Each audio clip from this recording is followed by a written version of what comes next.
So, for the past couple of weeks in episodes 8 and 9, we've been talking about the power of better gut health.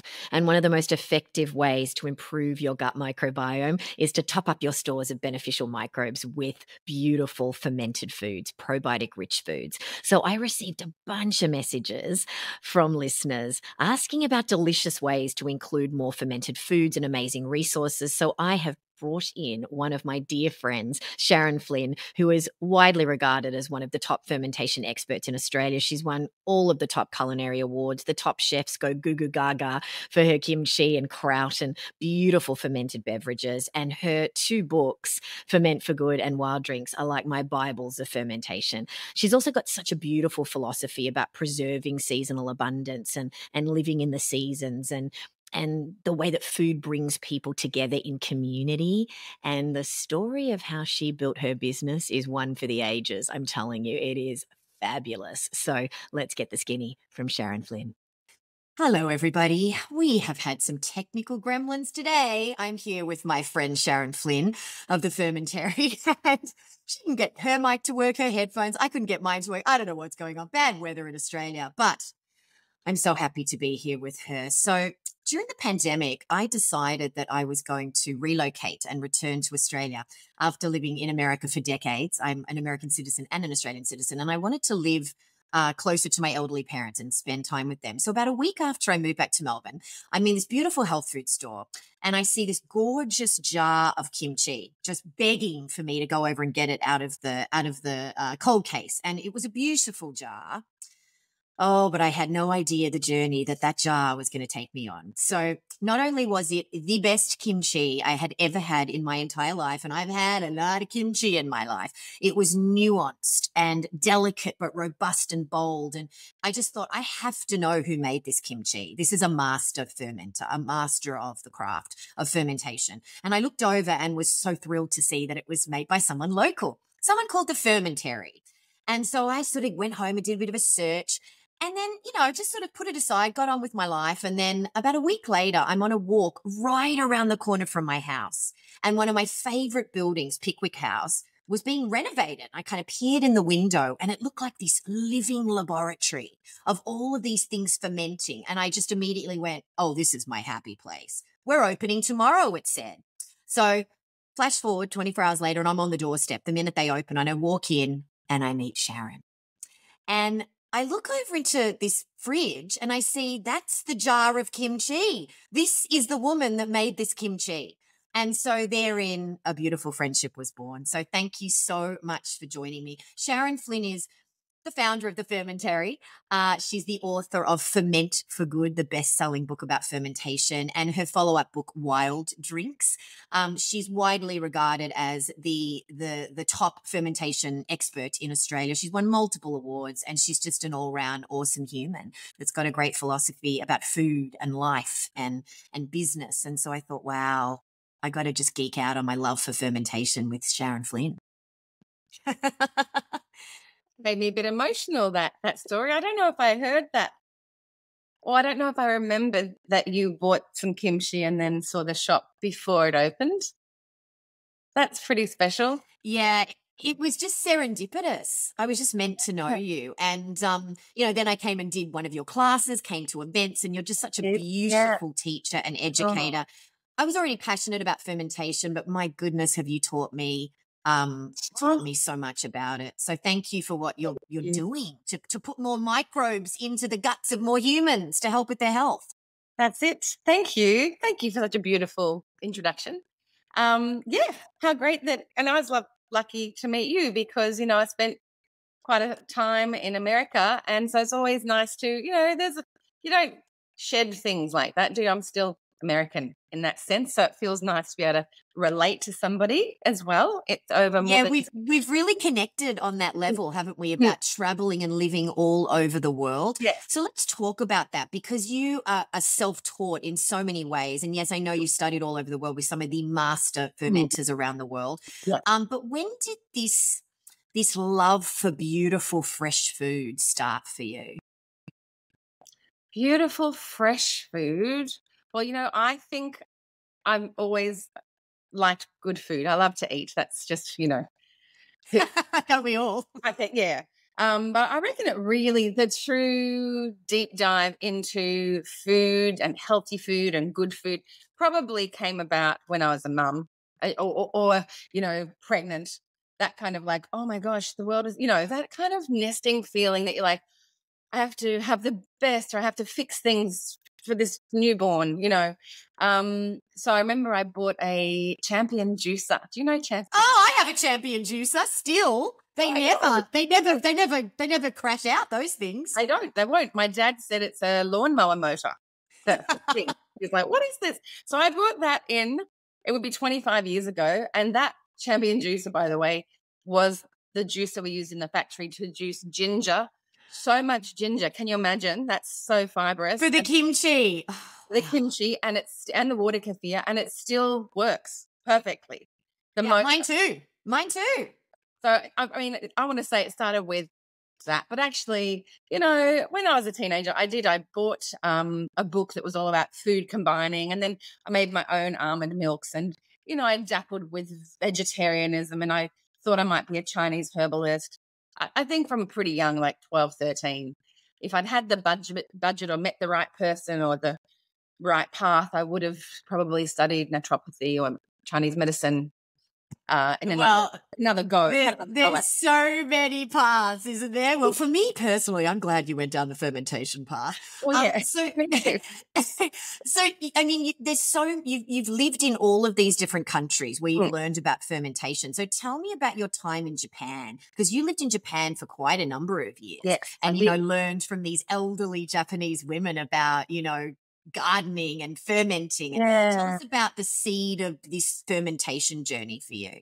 All right. Yeah. So I guess I was already really open to sour tastes and spicy sort of off fish sauce tastes from living in Denmark and Malaysia when I was a teenager. So I was already, there wasn't sort of that ooh feeling, but I arrived in Japan 22 years old and lived in a dormitory and had a very limited selection that you could have to eat downstairs and every morning, lunch and dinner. And that would have been natto, which is everyone's big hurdle to jump when you say natto is so good for you. It's stringy, it's slimy, it smells bad. It's a big ask. So, but that was my first real, it was miso soup and natto every day. So I feel like that really made me curious because everyone was loving that. And in Australia, we don't even like okra. We don't people don't like that. In America, they're more open to. Yeah. Here, no one even eats okra, just by the way, really. So not no one, but your regular neighbor. So I think it might have started, yes, I was living in a very funny way. I started in a dormitory, exposed to natto and stuff, and then I went down to Tokyo and got a job as a live-in nanny. And I don't want to say bullied, but I'm a little bit competitive at certain things. Usually I'm not, but someone told me I had to make the little boys bento boxes. And, a bento box is like a Japanese lunch box. So this is a long time. Competitive. 1992.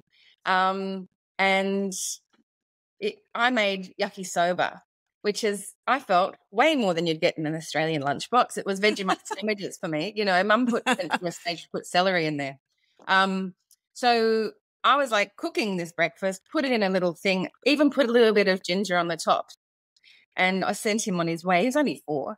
And on the way home, a lady who'd lived in America and who was very, very outgoing and confident said, hey, I was volunteering today and welcome, but I saw your lunchbox. It's not going to cut it. That poor boy, it's the equivalent in America if you put spaghetti bolognese in a Ziploc bag.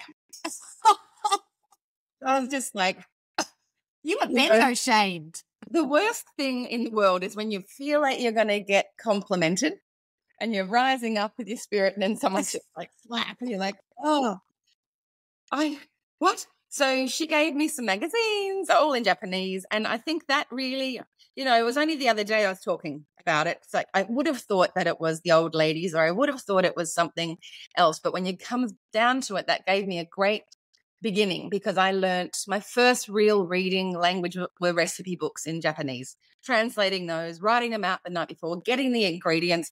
No one was going to And I didn't want to shame the little beautiful boy either. And I was just like, there's a lot of motivation there for me to make a good lunchbox. You know, other mums, the little boy, the people I was working for.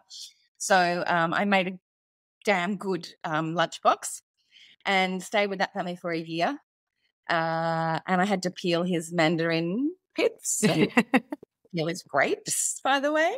There are other food things that weren't as fun. But I moved from there to get a job out in the country I was an assistant to a guy from Berkeley who was doing his PhD. And he said, you teach my classes while I finish this damn thing, you know. And that brought me out to Mount Takao, which was in the countryside. And there were I was a teacher, so people were a bit afraid to approach me. It was not in the early 90s. There weren't a lot of foreigners. There were no 6-foot women, single women out there. So, you know, people were kind of nice to me, very nice, but separate, except for the people over 70, I want to say. They've got nothing to lose. You know, sometimes I think, did they even know at the beginning that I was, did they even see me? They were just very friendly, and they lived on either side of my apartment. One was a small veggie garden with all these old lady friends that I'm sort of relating to more and more as I get older. It's like that place, get away from their retired husbands. And they spent their whole day there. And so I would go down and help them. And they would laugh and laugh. They told me I was a pigeon because my boobs were so big compared to them. And, you know, there was a lovely friendship that we got. They taught me more than food things, obviously, but it was a garden. So they would get there in the mornings and, you know, they'd pick some carrots and shove them in a bed, which was nuka, which is rice bran. It's a rice bran. And then, you know, in the afternoon, that's what you'd have. It was already pickled. So there's a lot of stuff that I wouldn't have seen. So in no way would I have written home at that stage, which was writing, no internet, and said, I'm learning fermenting. That was just more like, wow, I'm eating all these amazing foods. And I've met also on the corner of that street, there was a very high-end sashimi restaurant. And he would let me come in, especially if he had dignitaries or some special guests. He'd say, come up, can you come tonight, you know? And he'd sit me right there and made us look very international. Feed me puffer fish and all kinds of stuff, and even take me fishing with him. So, you know, he was 68 or something, you know, and I ended up calling him Dad, or son. He was a very, very good chef. And if I could have, I would have stayed there. And if I thought or known it was possible, I would have asked him if I could apprentice, because I hung with him a lot. Yeah. The old ladies in their garden, him, and then the blokes down the road who are all retired, volunteer fire brigade. I don't think they really taught me about food, but certainly about drinking and making people feel welcome, and also that kind of drinking food, izakaya food. I had a lot of variety in that time before I made friends. Yeah. And so, you know, because there's a huge fermenting culture in Japan. You know, you go into grocery stores in Japan and there's an entire wall of all these different kinds of fermented foods. So that was what a great sort of boot camp, so to speak, or education there. And then you moved to America. And so what did you learn from being in Chicago about food? Because you started doing a different kind of fermenting there. I did.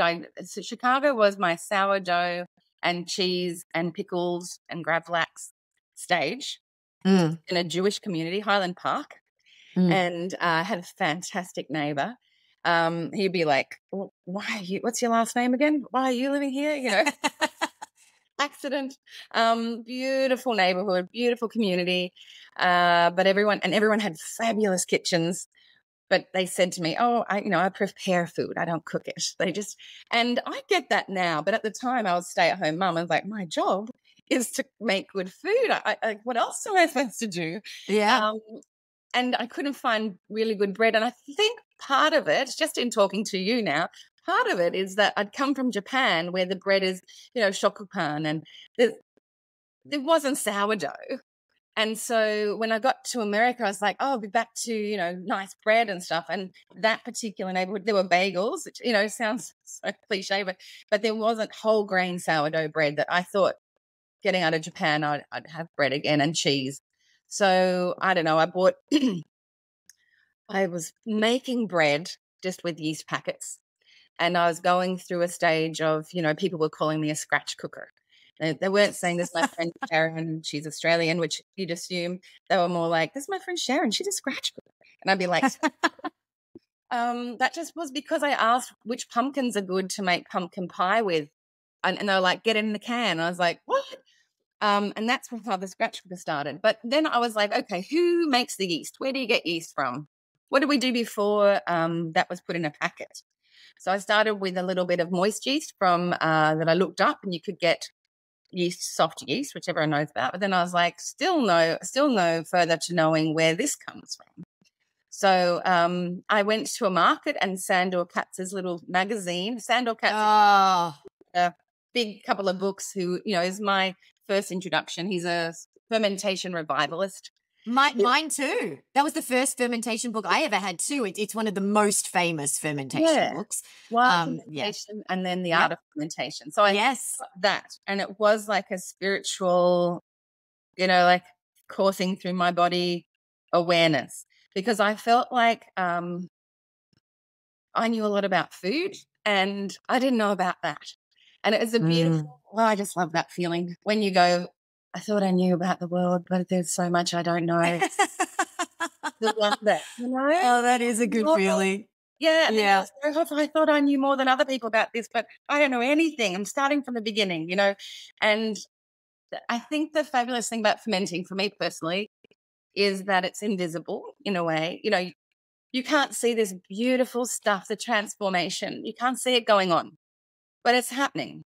And that's a little miracle in your life on your bench. You can hear it. You're getting proof that it's happening, but you're not doing anything. That it's happening by itself. So I felt a little sunshiny, a little spiritual thing that I found really moving. Also because I did move a lot. I didn't get to garden or grow a tree and watch it grow. So I feel like the long-term project of even a 3-day sourdough, or a 10-day pickle, or the act of finding good milk, just going a bit further to know your local food supply, and then the people you meet through it. But also then putting yourself, like, I love that moment when you're making something and you go, say it's a miso. Where will I be in a year when I'm giving this? Who am I going to give it to? Who's going to be eating it? What I love that. Right now is intention for the year next year. Down, and you go, see you in 1 year, little buddy. Yeah. Let's talk about that idea of seasonality and working with the seasons and things turning over. So when you moved to Seattle and you got, really into the CSA movement and, local agriculture and the worm farms, and, tell us all about that, where that whole real local community creativity, that part of your food journey opened up for you. So Chicago was the bread, pickles and everything, and I think it was a lovely time. But we moved, and it was that, what? We went to Seattle. I'd already done those things, and I joined then to look for the milk and look for the things I needed. I found Jubilee Farms, which is one of the first. I didn't know it's a great one to have joined for my first time. Pumpkins in the autumn, just really, I would say if you're American, you would, but it's American. It's just aesthetic, got your bar. So much fun. But it was a fabulously organized one. You could sign up for a turkey for Thanksgiving and then watch it grow, and I had little kids by then. I had 3 daughters. And so that was a thing to do. But also it was the feeling of, I paid so much money, I felt, to be part of this CSA for 4 people, family of 5. And then I signed up in the winter, and the first few weeks would have been spring, and it was just like, it's really just a little bit. Maybe I have to go to the supermarket. There's only some little bits, because early spring is not great, right? What else can they give you? So I was going to the supermarket and supplementing, but I felt a little bit, because I was thinking that was our food budget. It really was. It's probably about $1,000 for the year, but I was supplementing. And so as the season grew, because I was new, still in Australia, we have this different weather pattern where cabbages, they have a season, but they still grow all year long. We don't have snow. But there and Japan, well, they had more seasonality. But it was new, the idea to me, being part of that farm and having to make the budget work. As the weeks went on and we got into summer, there was abundance like I'd never seen really. And that would be towards the autumn, the harvest. It was like, take all this, take extra, come back on Sunday. We're having a big pickling event. And that's when I was like, holy shit, I have to, if I'm going to do and walk the talk, if I don't preserve it, next spring, I'll be going to the supermarket all the time again. And that's when it was like, dong. Oh, fermenting is not just like for fun, like, oh, I'm going to make fermenting, yummy flavors and living foods. And it was preserving the abundance. And I needed to do that, which with supermarkets, we don't need to do. And we just buy anything we want to. There's a fun part of seasonality, but it's not serious anymore because we have supermarkets. Yes. Because I was aware of the budget that I was under and my feelings around food, I just thought I finally understand why you preserve and ferment, like for real. And if I want to do it properly, I have to ferment while there's abundance. And then I love that. Peace, because all winter long you've got jars of passata from the summer that you knew who you did that with. Oh, I love that. So it's this beautiful gift that you give your future self. Yes. It's beautiful. I love this. Talk to me about when Lulu got sick, your daughter, and then you went into that stage of fermentation where it became so much more about health and gut health and feeding your gut microbiome and life and, that aspect of it. So interesting, isn't it? Because I did love the life early on. I was like, wow, you're a miracle. But I didn't do it for that. Then I did it for abundance. And then suddenly it was like, oh, I had no idea really. Lulu, we were living in Brussels and Lulu had a steady course of a large variety of antibiotics for a good 6 months. She was only 4, tall, skinny little 4-year-old, my third child. And she was fading. Terrible, terrible thing. Like I really wanted, every time I'd go to the doctor, you know how it is, you're like, just diagnose me now. Like awful news so we can get on with this. But no one was doing it. And it was incredibly lonely because no one really follows your journey. And each time you go to the doctor, they send you to a different one and you have to start again with your, okay, so last December, she did, and as you're doing it, you're tearing up. It's terrible. I'd never had that kind of vulnerability. And they were saying, maybe, Mum, maybe you have depression, or maybe she has childhood depression. Maybe she has a childhood eating disorder. I'm like, no one's listening. It was pretty shit. And that was my first experience with something quite complicated and not life-threatening, but you don't know that at the time. Yeah. And really feeling like, oh, no, the world is run by adults just like me, like we're not, we're not all connected. Then it's not perfect. The system's not really that great, which but sort of like, why isn't it better? It should be. It could be. Anyway, I had a friend who had a really great naturopath, and she said, I've been telling him, she's Swiss, and she's like, I told him about it, and she'd actually told me to go to him, but I couldn't do that at the time. She did that thing where they hold a watch over your head. Have you ever? Yes. And I was just like, this is more serious and practical than that, okay? Like I like that stuff, but Me too. love it. But you wanted a tangible answer. You needed the solution. Yeah. And he gave her a list. He said, tell her to quit with all the chasing. Stop chasing. And put life back in their body from what was taken out by the antibiotics. And there was a list. And I was like, I'm getting goosebumps now. But it was like, oh my gosh, these are all of my hobbies I've ever had. Yeah. At the time, I didn't need to have. And I always thought a bit superfluous, a bit silly, a bit mum's going down the rabbit hole, scratch cooker. Like everything came like into this one beautiful red line of, I have a purpose. And I this is what all of those things were for. This is easy. So, I came home to Australia. I'd been away 20 years. And got all my stuff arrived. I met a lady in the nearby neighbourhood who had milk kefir grains. which, to be honest, I hadn't done that. I hadn't delved into that. I'd only bought it because you got a lot of that. There's a lot of kefir elsewhere, but there wasn't any in Australia then. And just happened to meet her and bought a kefir. And then I just set the bench up. And I decided, right, I was single mum, I want to say sole parent because there's no help. I set the bench up, got the girls into school, got a job 3 days a week at the school, luckily, and fed her some of these foods, and it made a difference visibly within weeks. I mean, I want to say days, but I don't want to give anyone sort of like this sense of, overnight and immediately it changed. But Yeah.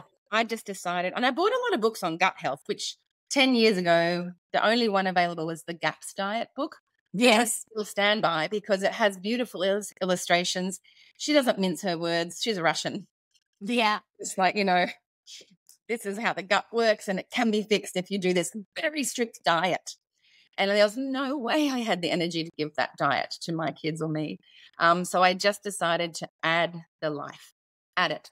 So whenever we're eating, which way can I put the bacteria into her body? A drink or an ice cream. Like I made ice cream out of milk kefir, or a smoothie. I used to make the smoothies into icy poles and she could eat it in the car on the way to school when normally you'd be like, oh, that's not great. But I was like, eat it up, girl, No, ice cream, it's like millions of bacteria. Yes. Yes. So you're putting all of these fantastic microbes with the kefir and the sauerkraut and the smoothies and everything with all of these probiotic-rich foods. I mean, we're so fortunate to be in an era where the gut microbiome is being talked about all day, every day, and gut health, right? So, those of you that are in my 60-day reset in Skinny 60, the Decadent Detox, the Blended Girl cookbooks, you know that I'm huge about gut health. It's all about gut health. And thank God everybody's catching up with this, right? Which is so wonderful. But back then it was considered this very fringe thing, and there wasn't kefir and sauerkraut and kimchi on every grocery store shelf like there is in most places now. Yes. So how did it go from feeding your family and all getting your guts healthy and figuring that piece out and getting Lulu healthy again? How did that turn from a personal mission into a business? So you told me about how you started sort of just giving it to the local health food store in exchange for credits for organic food for yourself, right? So because when I came back from Belgium, I was in a very small community, very small school out about an hour outside of Melbourne, an alternative school. They say alternative, it's actually traditional. It's just like one big classroom in a way. I mention it because people noticed the change in her, which was triumphant. It's just like, when I started the school, we put her down a year, even though she's so tall, and I was like, she has missed a lot of school and she was going to a French bilingual school anyway, so let's just start here. And the last time she was at school, the substitute teachers had said to me, I didn't realize she was mute because she just would have spoke. And she, in America, I did gung-ho. I went for sign language videos in the car as we were driving, So she was using that, and they were like, oh, sorry, we didn't know. No one told us. I'm like, she's not mute. So when I did put her into school again, I was like, I don't know what to expect. So put her down a year. But within 2 or 3 months, they're like, I think she can go to grade 1. She's great.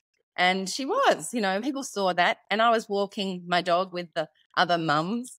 I was evangelical because we had nearly put her on some Ritalin type stuff.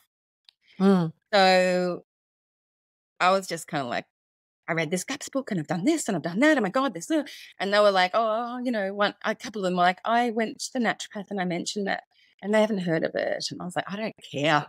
It's amazing. And, they started taking my jars because I was making it I had crux from my hobby time, buy beautiful things for your hobby. So they'd come over and I'd send them home with jars. And then that got through word of mouth. People were like, my dad's going through chemo. Do you think it would work? I'm going to say, Tess, very quickly, I felt sick to my stomach about how vulnerable. I remembered it. When you're vulnerable, you want someone to give you a diagnosis or say, take a tablespoon of this. You want anything. And I felt it coming my way. People were just like, what do I do? What do I take? And I started off before I was a business. I started off saying, I'm not a business. I'm just in my home kitchen.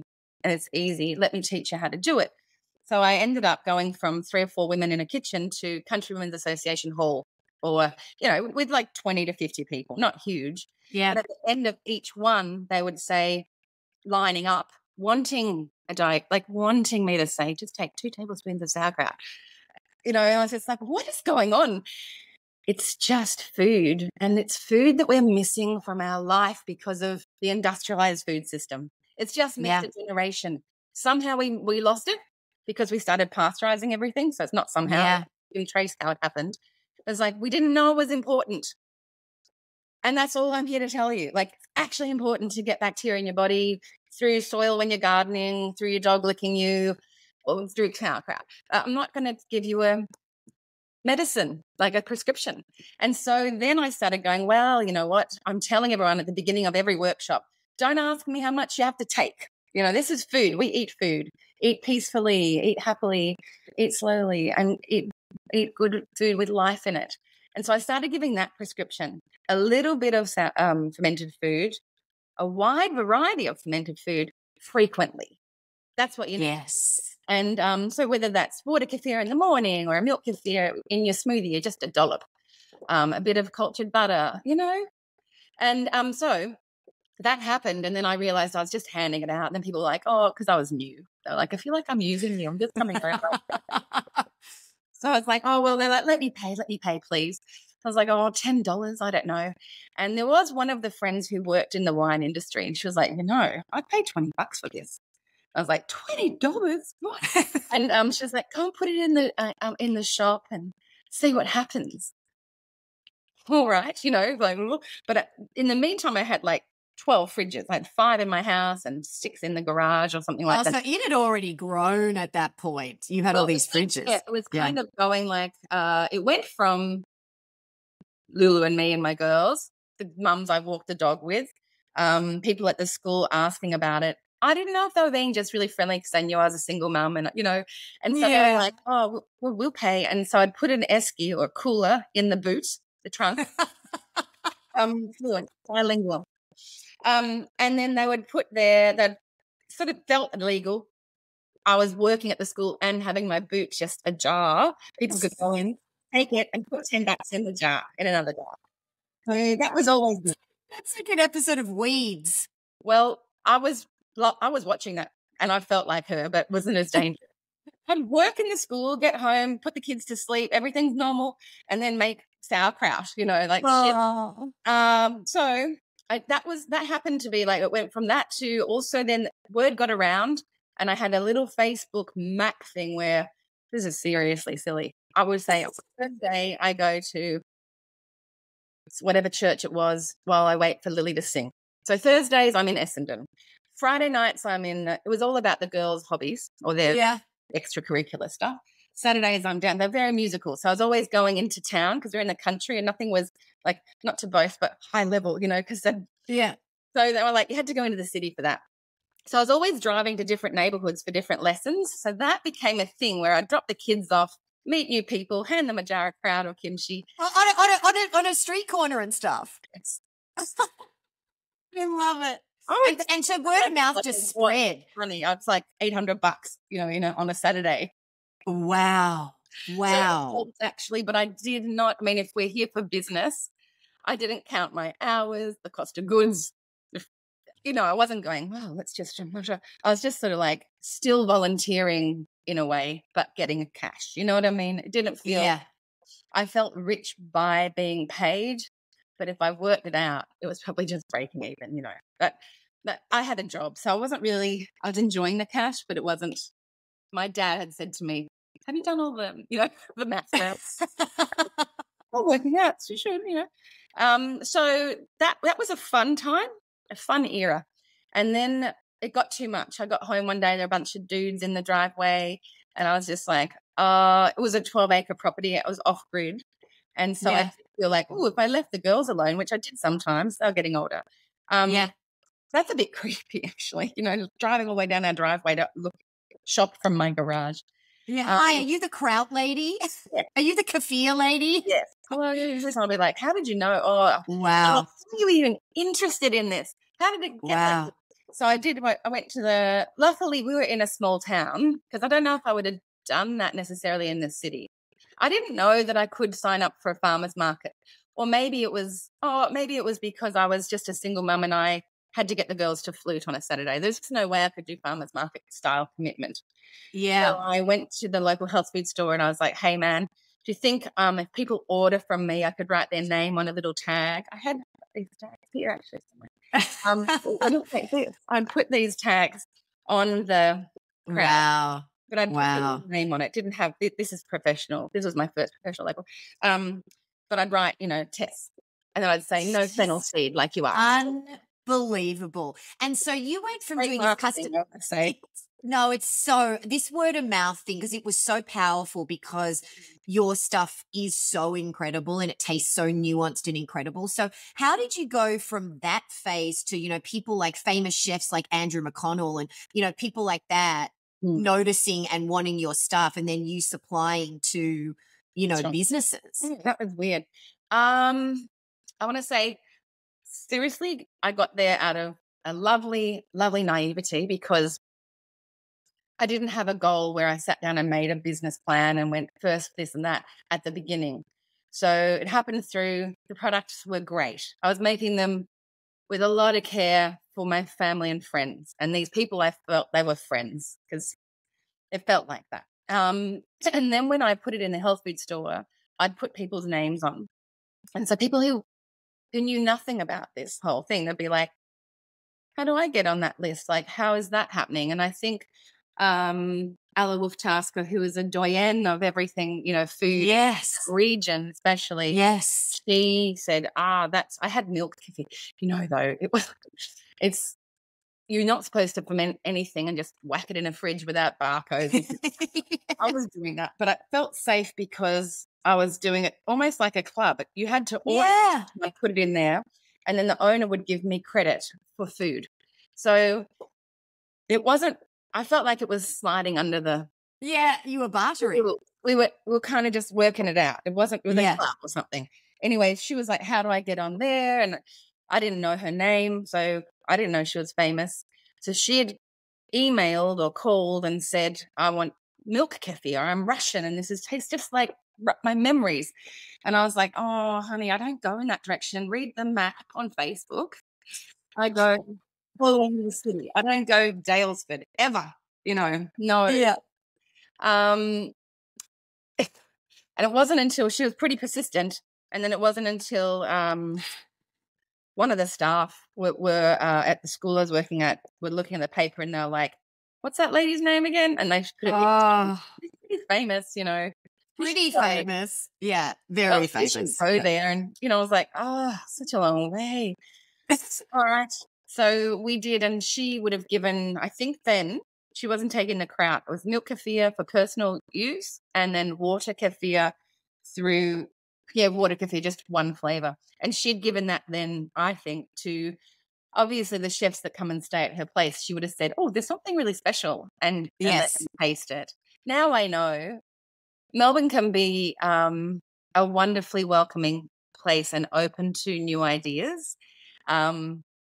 At times, sometimes people think it's hard to break through things, but I think people can be pretty charmed and want to be involved. And so I think when she was like, have a try of this to Andrew and another chef in Sydney, and they called, can you get it? I was like, oh yeah, definitely. I go into the CBD all the time, But I met someone who I'd give a box to. I never went to the restaurant, so I had no idea it was going to a good restaurant until one day I said, I'll deliver it. And I went there and I was just like, oh. Yeah, you've landed in the den of one of the most famous chefs in Australia. Yeah. So then the business really started to grow, and it grew and grew, and it got very, very big. Yeah. And then your health started to suffer. The quality of the product wasn't as personal, creative, and then you decided to return to small batch. Yes. I feel like the quality was the same, but the things you have to do and the costs for the ingredients changes. Like, so I found out through being a manufacturer now that there's that old adage, I guess, might be from Japanese, but it's faster, quicker, and more. Faster, quicker. That's faster. That's the same word. Faster, cheaper, and more. That's what you have to do in a factory. You can't have all this equipment and all of these people and just do a slow food. Like, it's not the way that this world works. So, you know, if I buy cabbages in season and I buy 1,000, I might, in a good season, you'll get them for like $3.50. But right now, they're $7 each. Do you know what I mean? But if you've got your products in a supermarket, you know, you have to take that because you can't keep fluctuating your prices. You can't say, oh, red cabbages at the moment, there's been floods everywhere. We're going to change it to beetroot and green cabbage. Not easy to do if you're in a larger stream of supermarkets. So if you are coming at this from a large-scale manufacturer sensibility, you'd be like, well, get your shit together, you know, like change it. But I was like, oh, I don't want to. This whole thing started for gut health. Hang on, sorry, my daughter's here. I'm in an interview. Yeah. So. I'm loving the realness of this. This is what I love about podcasting. It's as raw as anything. So what, right? And I'm not editing that out, everybody. I love it. Anyway, why not? What was I up to? You were talking about how what happens when you scale things with supermarkets and how you couldn't change things and what you learnt about that product, because I felt like our popularity or our loyalty had come because it is a really good product. Part of the reason we didn't have these living products because it's much easier for me to buy 20,000 cabbages, make them into sauerkraut, and then pasteurize it. So that it's good in a can or a jar for 20 years, you know. But I wanted live products and I wanted them to be shut down at a certain pH, 3 weeks, 3 to 6 weeks, they're at their best, in the fridges and in your fridge. And, you know, then it's up to you. But I needed it to be a certain way. I took it really seriously. Yeah. Yeah. I didn't change my sensibility into an industrialist manufacturer. I was everyone's mum suddenly. Yeah. Felt the burden of it being really real. I hired a chef that turned into a relationship with him. It wasn't a good idea. We've all done that, Sharon. Yeah. We've all done that. Yeah. So it started to how I got to right before COVID was very different. And I was just thinking, oh, the system's broken and the things you need to do to make it cheaper or more. Because, you know, fermenting food the problem is there's batch variance and we have to always reduce the variables to get a consistent product. And doing that meant, you know, I've got one here, naturally sparkling drink, like a kombucha or water kefir or whatever. Well, you might have to add something or use stevia or Nuvia or erythritol or xylitol, any of those non-fermentable sugars. Yeah. Use those to make it no alcohol at all.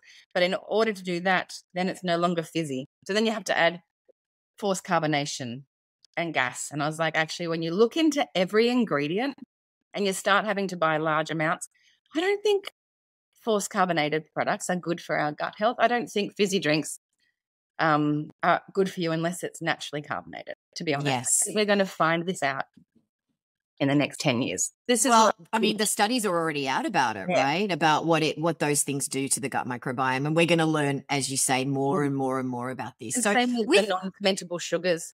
All of that. If I wanted to get organic sugar, it was coming from Sri Lanka.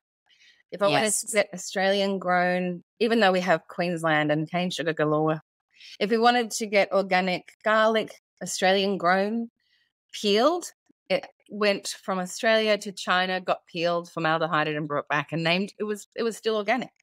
There were so many things that were a little disheartening as well. I felt like it was all like, how do I scale and keep true to what I believe in and what I want the world to be like? Yeah. And it was really like, oh, wow, there was a lot to achieve. And I couldn't change the sugar industry or the freaking garlic industry, you know. But it was also, I was doing everything the most expensive way. So it wasn't, when I say my health was affected, I'd say mental health Yeah. Yeah. And then that, of course, as we know, affects your whole body. So Yes. And your gut, shreds your gut. So when you decided to open the Fermentary in the shop in yes. Pickwick Place, just to be part of the community and connect with people, and you know, you love to teach and get your hands in there with everybody and sort of, you know, pass on this really beautiful intuitive approach, you know, to making these live foods and that philosophy. What did that do, you know, for your mental health, like being connected again with people after being shut down during the pandemic and opening this beautiful shop where that it invites people into this living world where there's all these living foods surrounding you? You know, how important is teaching to you? You know, I know that you and I have spoken, and you don't consider yourself an entrepreneur as a business owner. You consider yourself an educator and a teacher. Yes. And a food advocate. What does that mean for you, like on a personal level, to pass this practice on to others? Yeah. I'd say I didn't know, you know, I knew when we think about what we've just talked about, I said I started off trying to teach people, do it yourself, you know. They wouldn't listen. So, all right, I'm going to make it for you. And then couldn't. Then COVID meant that the little extra things that gave me joy, like teaching, going to little workshops and that kind of thing, that all stopped, right? And I think people say to me now, oh, what happened? You were prolific on the Zooms, you know, remember that? Like the Zooms all the time. I did enjoy that, was for connection. But as soon as we didn't have to anymore, it's like I crashed. I was like, I can't possibly, I definitely minimized myself quite a lot. COVID ended, but I was still going out to the factory. I was still, you know, workshops weren't happening, but I wasn't doing online anymore. I was done with that. I really went like this. And I always think there's the highway that you go on is called the Calder. And I was like crying on the Calder all the way to work, all the way home, really feeling sorry for myself. And then one day I was walking the dog and I kept passing this shop and thinking, oh, you know, but realistically, you shouldn't add more things when you're like that. So, you know, my daughter was like, oh, you're going to add another thing though. And I was like, I don't know how I can stop doing this without going bankrupt, really. You know, I put a lot of money into the machinery to do this. And so I was like, I don't know what to do next, but I have to leave this. I can't keep going. I hate it. And the food, I would play music that would be good for the water, you know. When I was making the factory, it was all about the vibe. And here I was hating it. So I was like, that's against the rules. So I got the shop anyway and just segued. It's the 3rd year of the shop and I still have a bit of equipment in that factory waiting for me to pick up. You know, it's not been like this clean cut, lovely. Nothing ever is it? Things take time. No. The thing here is, people come into the shop. Their main emotion is gratitude. They always say, thank you for doing this. Thank you for being here. And that's like, thank you for saying that. You know, I took some risks. I jumped over some hurdles to keep going. And so when they're just unwarranted, I don't even know these people, they're customers who, you know, have been told they need something and they look it up and they come in and it's a lovely shop. I want to say it is. Girls and I painted it. The furniture is from times where I had larger houses, like America. Yeah. And it does feel like that. It feels like you're walking into someone's home. Yeah. And there's all this stuff that's fermenting and all these beautiful jars and crocks and the whole thing and these fridges and all this beautiful pottery and just feels like, you know, I mean, I'm in there every week picking up my fermented yummies. But it does really feel like that. And you've developed this really lovely community. And of makers. So now I'm able to approach other makers, whether it's pottery or woodwork, anything related, you know, like there's a young couple who started back a salt mill in Tasmania. So it's like, oh, I want really good salt, or I need, you know, and I can get things in small batch. And I know what it's like to be the maker. And I know what it's like to be the new fermenter. So I'm trying to get kits together and things that are authentic and they're not like, buy this now. You know, you don't really need equipment to ferment. You can ferment in a good quality bucket, So I'm trying to break all that down. Yeah, it's such a good message. It's nice to have nice things. So, I'm sort of choosing some of these things. If you're really into it, go ahead, buy a beautiful crock, or we're not all making. Look, I love that you meet people where they're at with this, right? Where you can start with no equipment and just your bare hands and some fresh produce and some salt, right? Yeah. Or then to the more advanced people. It was really lovely being in that community with you in some of those classes. What was it like for you writing your books when you're so intuitive and you just get in there with your hands and a splash of this and a pinch of this, and where you had to write things down because you wanted, home cooks to be able to replicate these beautiful recipes from the book? Your questions are so clever. That was really hard. Yeah, I couldn't understand how I was going to write the book. I also felt like, just so back then, 2014, when I was writing it, I still had to convince people to buy sauerkraut. Like, people would be like, why? I have that on a sausage. Or now I'll be like, no, our guts are devoid of wildlife. I had to tell these long stories. It wasn't just like doing tastings with cheese. It was hard. So now I was telling you to make it. Why would you do that? So I think the only way to talk about it was long. So I would tell beautiful stories, but I wanted to get you into it as much as me. So it's just like a friend trying to get you into be in my hobby with me. Like, love this the way I love it. And you do that beautifully, by the way, in your classes and in the books. They're beautiful books. But I was already super into fermentation when I met you, and you just made me want to be even more into it. I was just on fire after that class. Well, yeah. I mean, there is a lot in the world. I've just gone on about all the problems, Oh, what a beautiful thing to see magic every day, like find a little spot. And I think, when I was in Japan as a young woman, there'd be like crows eating vomit on the street and ugly things, but then you'd see a beautiful little thing, just a tiny little statue. And I used to think that's really important, tiny little snippets of beauty.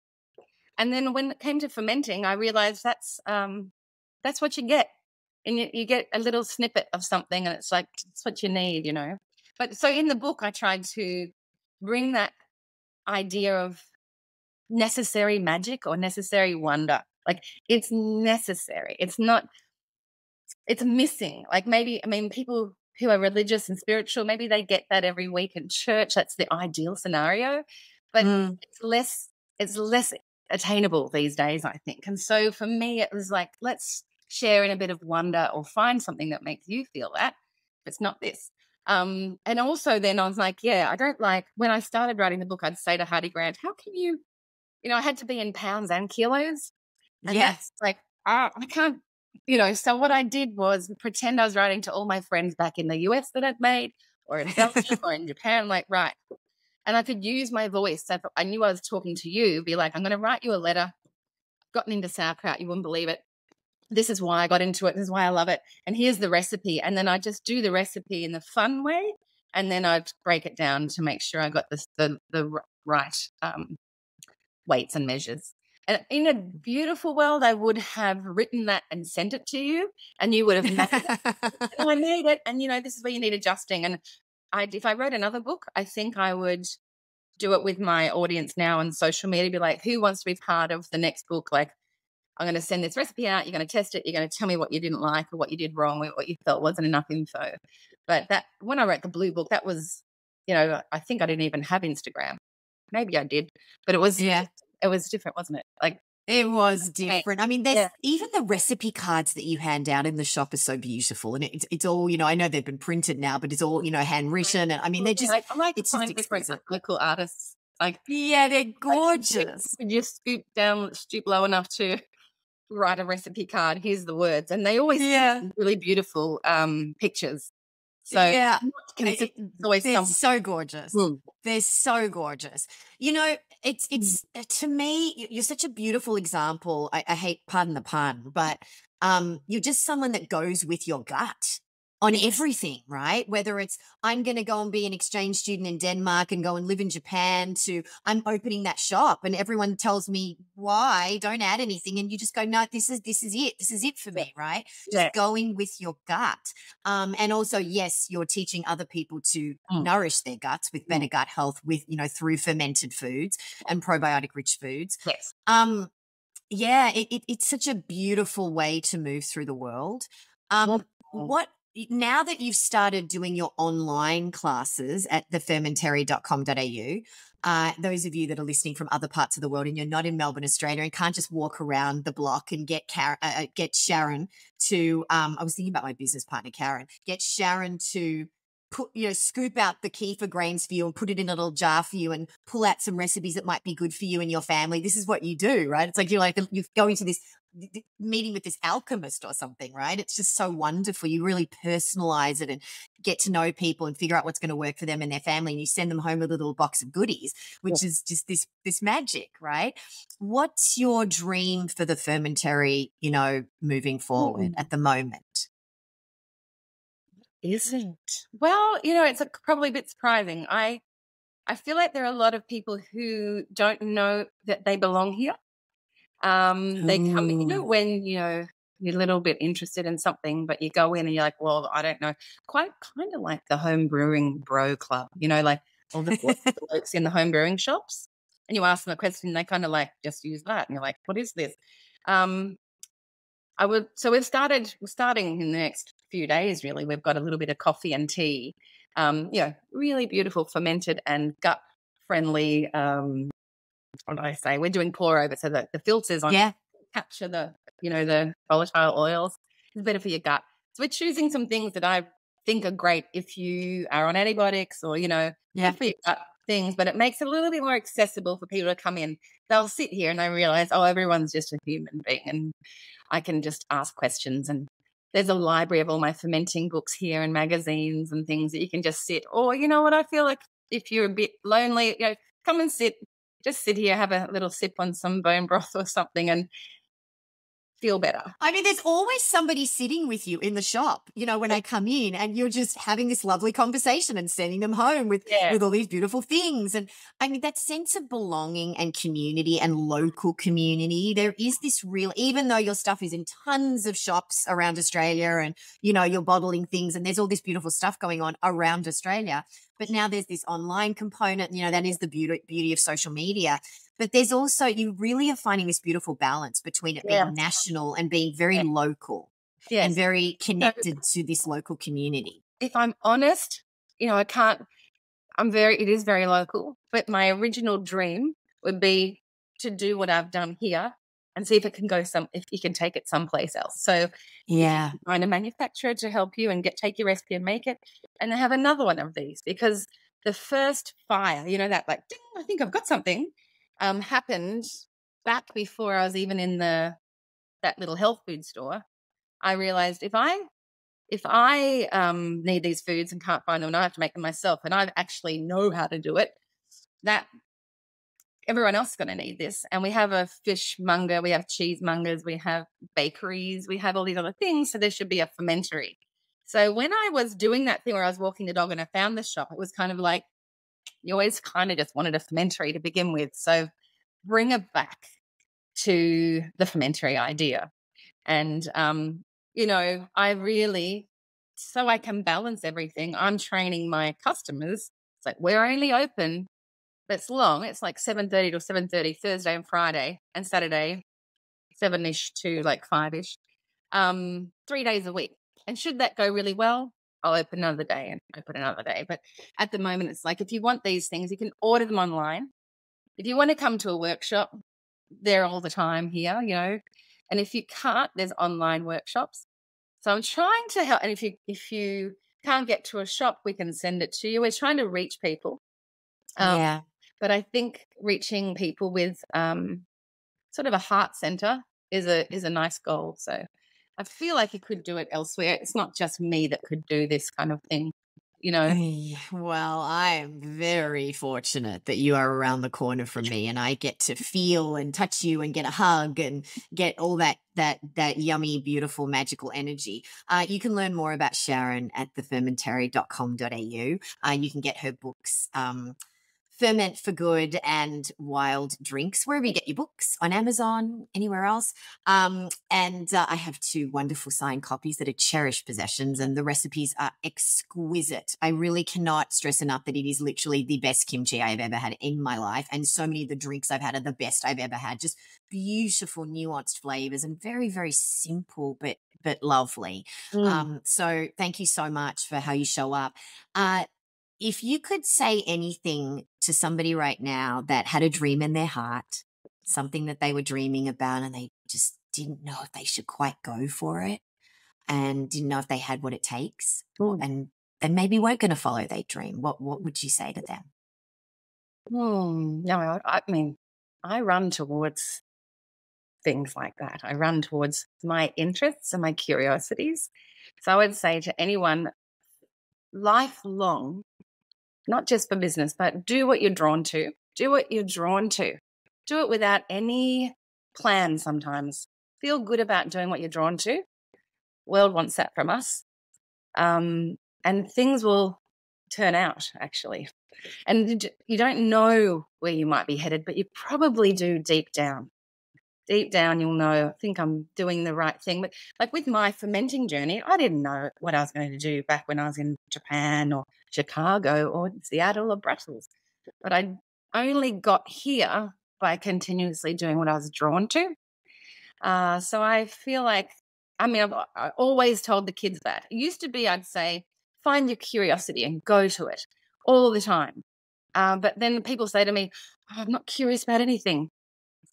So I'm like, well, that don't feel bad, So I've changed it to what you're drawn to because I feel like that's curiosity too. But I would say I've had some huge ups and downs. So there's some times that but at all times, I think the only reason I'm still here is because I was doing what I was drawn to still, like I never felt like this is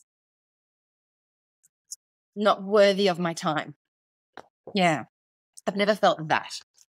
I've always thought, am I a good entrepreneur? Should I be in business? Should I be doing this? Am I a good leader? Am I a good mum? Am I a good staff member or a team leader? All of those things, they come into it. But that's just another challenge that you have to do and get through. And if you're the kind of person who goes and you think way ahead before you even do it, you're not going to do it. Like nobody would do these things if you went, go, I want to do a degree. I want to do a doctorate. First I have to get my BA, then I have to get my master's. How am I going to do it? You just won't. So just do what you're drawn to and keep doing it. And your work is more of a passion then than just a simple black and white thing. Yeah.